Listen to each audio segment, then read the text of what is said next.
Here's a pop quiz for you. Let's see if you can recognize which Shakespeare play this speech comes from.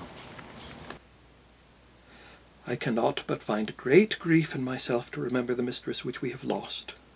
And although it hath pleased God after an earthly kingdom to take her up into a more permanent and heavenly state, wherein I do not doubt she is crowned with glory, to give us a prince wise, learned, and enriched with all virtues, yet, for the long time which we spent in her service, we cannot look for so much left of our days to bestow upon another.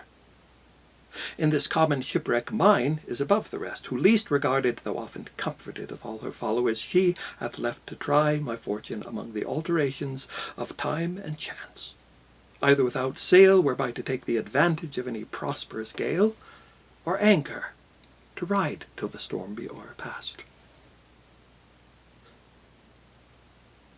So, did you get it?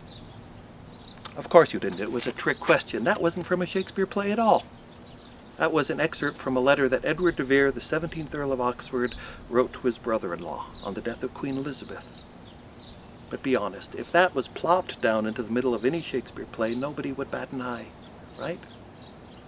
And the thing that strikes me as most interesting about that passage is that in writing to an audience of only one other person, his brother-in-law, de Vere not only used a metaphor at all, but he then proceeded to expand and develop on that metaphor in a way that would have fit perfectly into a Shakespeare play. And not only that, he did it in lines that, well, just sort of naturally fell into the iambic pentameter, loosely, but in this common shipwreck mine is above the rest, who least regarded, though often comforted, of all her subjects she hath left to try my fortunes among the alterations of time, blah, blah, blah, blah. And to top it off, then he sort of wrapped up his thought in what sounds kind of like a rhyming couplet. The alterations of time and chance, da-da-da-da, to ride till the storm be o'erpast. Just seems he naturally thought that way.